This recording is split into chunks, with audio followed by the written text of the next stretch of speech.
It's time.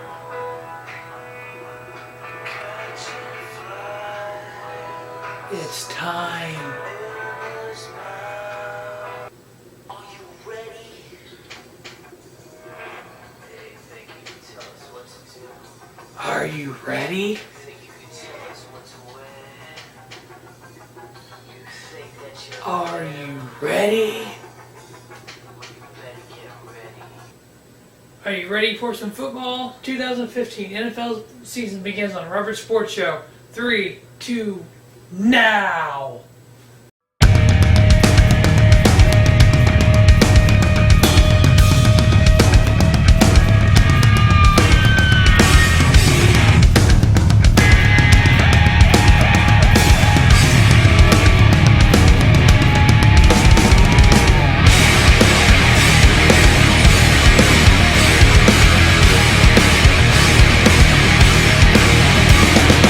Boys and girls, children of all ages, welcome to week 1 of the 2015 NFL season here on Robert Sports Show. Preseason's done. We have suspensions. We've had 7 months of Deflategate. The saga continues. The NFL season has become a year-round sport, not just September to January to February. Obviously, the biggest game of the week kicks off Thursday night. We have the Pittsburgh Steelers versus the defending Super Bowl champion, the New England Patriots, and the team that Deflategate has been wrapped around for the last 7 to 8 months. So actually, mid-January to, you're looking at almost 8 months dealing with Deflategate and Tom Brady. Tom Brady has been cleared to play in this game. Obviously, the NFL will probably try to get an appeal on that, and so we'll see what happens with this. But for this week, Tom Brady will be playing. So we have the Steelers at New England. Last year, the Steelers were 8-5. They were only 5-3 on the road. New England Patriots were 12-4 in the regular season, 7-1 at home. The line in this game is New England by 7 with 52 as the points. I am picking New England to cover the 7, and I'm taking under on the 52. I think these defenses are pretty decent. Last year, New England's defense gave up 19.6. I know they lost Revis, but I think Belichick and that staff can coach them up, and they got Tom Brady still.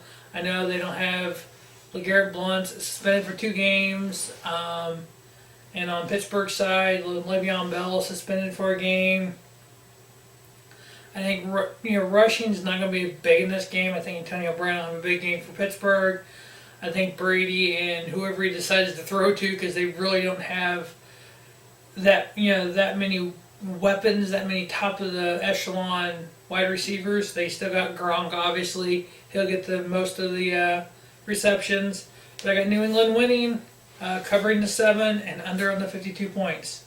Next, we have the Indianapolis Colts versus the Buffalo Bills in Buffalo. New-look Buffalo Bills. Got Shady McCoy running the ball. You got Rex Ryan. You got the defense kind of better than they were because Rex Ryan is more of a defensive-based coach. Colts, Andrew Luck. He's got new weapons this year with Andre Johnson. We'll see if Andre Johnson can bring Luck over the top into a Super Bowl winning quarterback. I know in one of my fantasy leagues I got Andrew Luck as my quarterback, so I'm looking for big things from him. Last year, the Colts were 5-3 on the road, where the Bills were 5-3 at home. Pretty even matchup there. Indy's favored by 3. I got Indy covering the 3, and points is 46. I'm taking the under. I think these defenses are good enough that you're not going to have a high-scoring game. I can see, 24-19 type of score, 24-20 type of score out of this.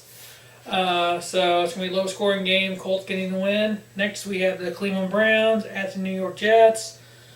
Jets got awful horrible last year. Then they start this year in training camp with a second, third string linebacker knocking out the quarterback, literally. I mean, breaking his jaw, he's out 10 weeks. Him getting cut and picked up by Buffalo. That's Rex Ryan, kind of a slap in the face of the Jets there. Didn't look and see if he actually made the 53-man roster for the Bills. Cleveland just, is Johnny Football is he the quarterback of the future? Is he that kind of guy, or is he just a, shot in the pan kind of guy here? He's here last year, this year he's gone. Can he be an NFL quarterback? I know he went to rehab over the winter, or over the summer. Does he get all his demons worked out? Is he with the right kind of people that's going to help him, take his career, move it forward? The Jets, kind of starting over with a new head coach, but they do have Revis and they have Cromartie as their DBs, so obviously they got shut down corners. Not that Cleveland has anything to shut down. Dwayne Bowe, that's about it. I mean, so we'll see what happens in Cleveland this year. The line is Jets by 3. Points is 39.5. Because they're at home, I know they don't have Shelton Richardson on that defense, but I don't think Cleveland has really anything on offense to really, do anything. Josh Gordon suspended the entire year. They did pick up Dwayne Bowe. I am taking the Jets to win. I'm taking them to cover the 3. I'm sorry, taking the Jets to win. I'm picking the Cleveland to cover the 3, so Jets won't win by 3. And then I'm picking the under at 39.5. I think it's going to be a 1 or 2 point game. It's going to be probably 14-13, something like that. Jets win in there. Next, we have the Carolina Panthers going into Jacksonville versus the Jacksonville Jaguars. Obviously, the Panthers last year were 7-8-1. Jacksonville was horrible, 3-13. We'll see what Blake Bortles can do in his second year. Cam Newton, he's really the only weapon that team has besides tight end Greg Olsen, which I do need a good year from Greg Olsen. I got him on my fantasy team too. Of course, I missed with Pittsburgh. I have Antonio Brown on 2 fantasy teams, but he's just almost guaranteed 100 catches a year, so I'm good with that one. But see what Cam can do in his 4th year for Cam. Blake Bortles, he needs weapons to really do anything. He had Julius Thomas, who's out for 8 weeks, I think, 10 weeks. Because of that wrist. I think it's a broken wrist, I think is what he had. But anyway, Carolina favored by 3.5. I got them, Carolina winning, but I think Jacksonville can cover that 3.5. And then I got the under 41. Don't look at it being a high-scoring game at all. We have an NFC North matchup. We have the Green Bay Packers versus the Chicago Bears. Obviously, in the last few years, the Bears have been not good. Jay Cutler, I don't think, is a top echelon quarterback. He hasn't really proved anything. Brandon Marshall's gone. They do have Matt Forte, who, kind of that specialized position, really the running back / wide receiver / tight end type guy who can go out there. He can put him anywhere on the field. He can run the ball, catch the ball. Really high scorer, typically in fantasy. Green Bay 12-4 last year, 4-4 on the road. So they struggled on the road a little bit away from the frozen tundra of Lambeau. You got Chicago and Soldier Field. They were only 2-6 last year. I am picking Green Bay to win this. It looks like the spread's 7. Green Bay favored by 7. I think Green Bay can cover that. I'm taking the over on the 50. I just think Chicago's defense is bad. I just think Aaron Rodgers and Eddie Lacy, who I also have on fantasy, can go out there and just have great games. I know Cobb's out and Jordy Nelson's out, but they picked up James and they got some other young receivers that I think Aaron Rodgers doesn't need a top tier receivers. He can do well with other receivers and Eddie Lacy and people like that. So Green Bay winning that. Next, we have the Kansas City Chiefs versus the Houston Texans. I had the Texans defense in 2 fantasy leagues. Pimping my fantasy teams. So, obviously this one is at Houston. Kansas City 9-7 last year. Houston 9-7 last year. Kind of a pick 'em type game. We get Houston by 1 is the line. So really, it's kind of flip a coin who you want to see win. I think Houston will win. I think that defense. I think whatever they end up doing offensively is a bonus.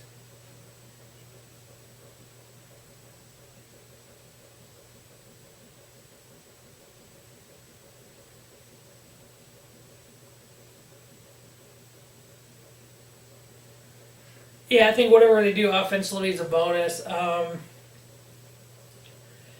J.J. Watt, obviously one of the best defensive ends in football. Can play on offense, cut touchdowns last year. He's going to anchor that defense. Javion Clowney, if he comes back healthy, which I think he's on pace to come back. I'm not sure if he's going to be back for the first game or not. I didn't look that part up. I meant to, but I forgot all about it actually. So I'm getting Houston winning. Obviously, they'll cover the one. They'll definitely win by one. You can't win by less than one, so they'll win. They'll cover the spread. I am taking the under on the 40.5 points. I don't know these two defenses. Kansas City's defense only allowed 17 points last year. The Texans' defense allowed 19. That was a lot, Clowney. I think they're going to be better this year. So it's going to be a low-scoring game. Houston getting the victory. Next, we have the Miami Dolphins. First at Washington Redskins. Oh my God, what a mess Washington has now. Yeah, Kirk Cousins announced as starting quarterback. RG3 hasn't been cleared to play yet. Don't know if that's going to happen today or tomorrow. Honestly, I think he is ready to play. I don't think Washington wants to clear him to play. Because they're in the first time Kirk Cousins struggles, the crowd's going to want RG3 in there. If he's healthy enough to play, Washington does not want to put RG3 in there because if he gets hurt at all this season, I guess preseason doesn't count, but during the regular season, if he gets hurt and cannot play, the $16.2 million option for next year kicks in. So Washington doesn't want that to kick in. So I don't really think that RG3 will see the field this year. I think they're going to wait after week 1, cut him, and then just be done with the RG3 experiment. I can see him going to somewhere like Philadelphia. I can see him, maybe a Cleveland, maybe the Jets, something like that. He needs to start over in his career. I think he can be a viable NFL quarterback. He needs to throw more from the pocket and run less, kind of like a Russell Wilson. He's that type of quarterback. I think if he has a good offensive line, he can do that. But I don't think RG3 is going to play this year. Kirk Cousins, I don't think, is the answer.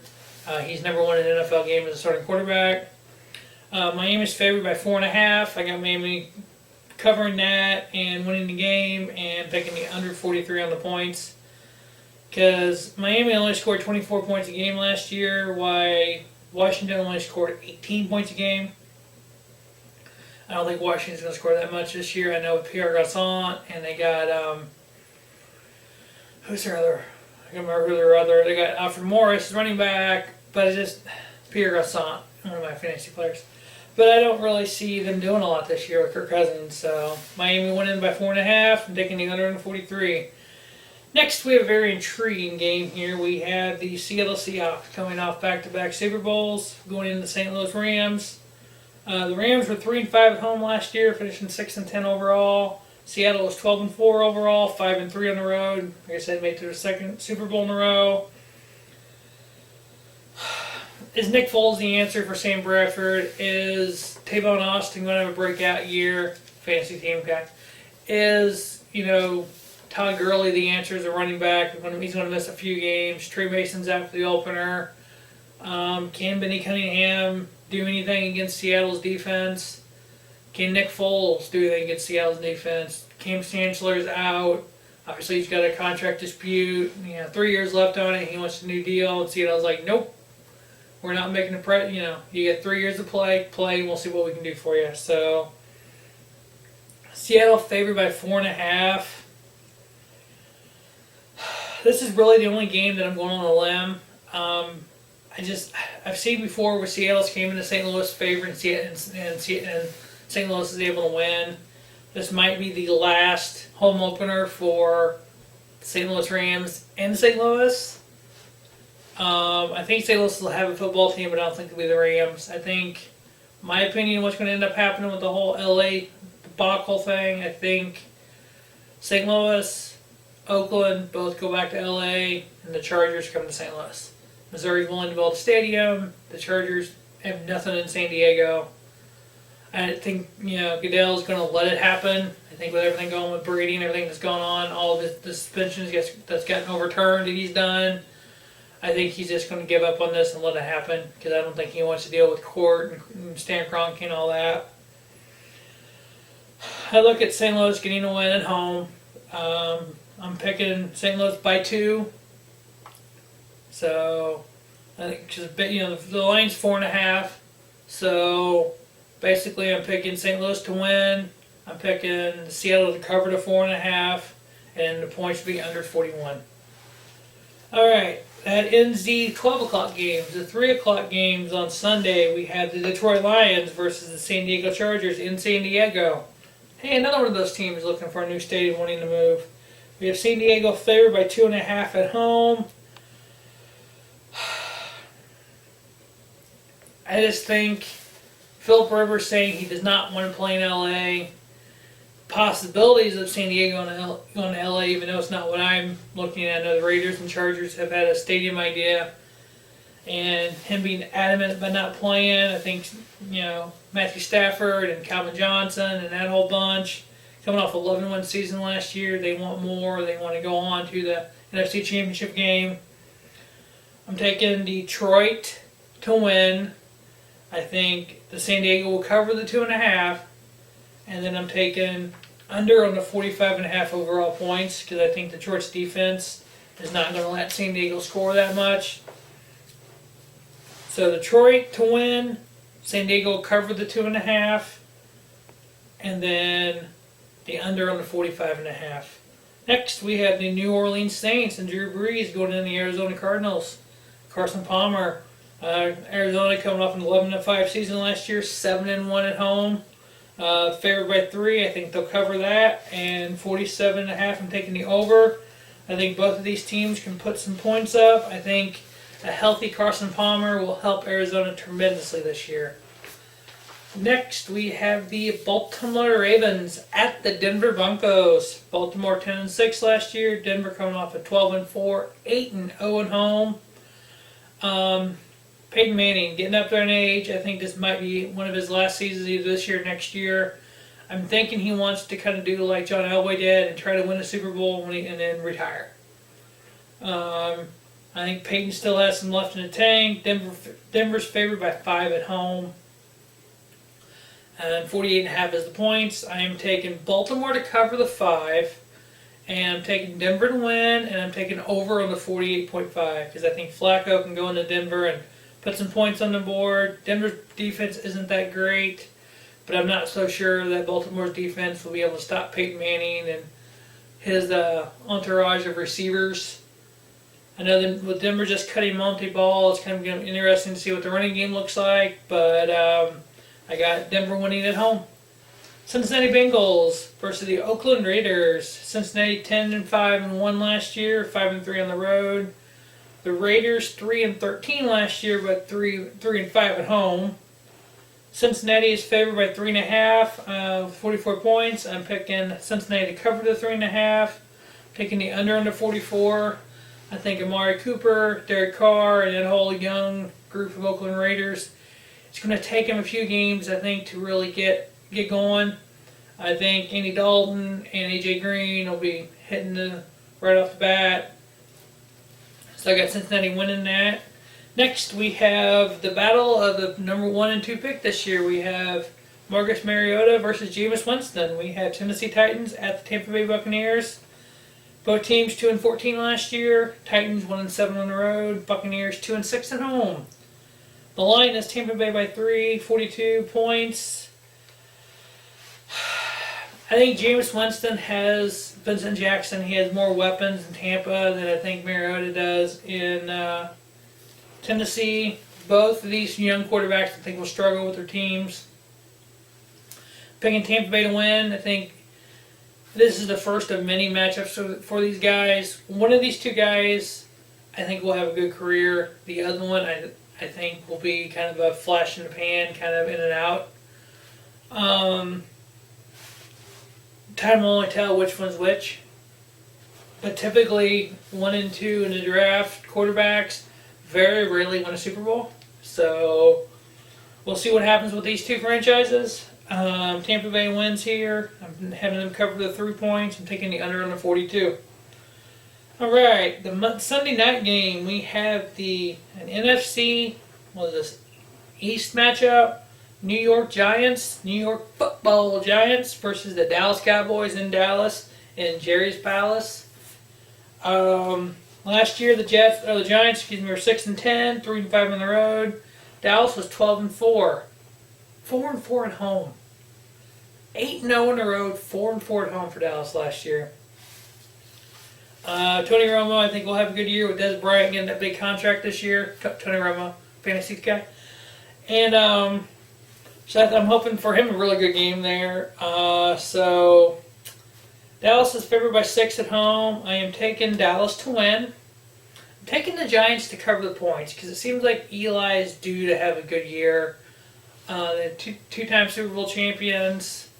Somehow Tom Coughlin's able to get the best of his team when it's basically when everybody's saying he's the first one to get fired. His team stands up and ends up winning the Super Bowl. So, but I got them covering the 6 points, taking Dallas to win. I'm taking over on the 51.5. Giants didn't have a great defense. And when Dallas's defense is on the field a lot, they're not that good. When you're able to when they're able to get people 3 and outs, and stay off the field, and the offense gets time of possession, I think they're better. So, got the Giants take the Cowboys doing over the 51.5. The first of 2 Monday night games, we have the Philadelphia Eagles, Chip Kelly's new offense, versus the Atlanta Falcons. Philly coming off a 10-6 season, 4-4 on the road. Falcons 6-10, 3-5 on the road. Philly's favored by 3.5. Can Sam Bradford stay healthy? If not, is Mark Sanchez the guy? Why bring in Tebow and then cut him? So many question marks. All the off-season stuff with Chip Kelly, the players that left, and were saying he said this, and he was like this, and he was like this, and losing, Shady McCoy, and bringing in DeMarco Murray. Can DeMarco Murray have the season he had last year? Dallas's offensive line was a lot better than Philadelphia's. Bradford's knee, 2 coming off back-to-back ACLs. Is he healthy? Is he the Sam Bradford that was drafted number 1 overall from Oklahoma? Only time will tell. I got Philadelphia winning this. I got Philly covering the 3. I'm taking the under on the 56.5. I don't think Atlanta. I think Flacco, or Matt Ryan, he has weapons in Julio Jones and Roddy White, but I don't think their defense is stout enough right now to go against that high-tempo offense of Philadelphia. So I got Philly winning. I got Philly covering the 3 and under on 56.5. In the late game of Monday night, we have the Minnesota Vikings and the return of the child abuser Adrian Peterson. Sorry, Gio. But no, Adrian Peterson returning after his suspension last year. Hopefully his personal life issues are behind him. He can get back on the field and be what the running back, future Hall of Fame running back that he is. He is one of the best running backs of all time, I believe. I just think he is that good. Missing the season, how will that affect him? You're going to have nagging injuries. Is he going to be able to go out there and carry the load for Bridgewater? Young quarterback, second year. If he can continue to develop in the sophomore year, as a lot of quarterbacks have, and Peterson comes back as Peterson of old, there's no reason Minnesota can't just, really make a deep run this year. 49ers, on the other hand, half their defense retired, or suspended or cut. New head coach, just a lot of problems in San Francisco. Taking Minnesota to win. They'll cover the 2.5. I'm taking it under on the 7.5. I can't see San Francisco putting points on the board because their defense is just god awful this year. I got the last year's numbers here, which really didn't mean anything because the defense is completely different. But I got Minnesota winning.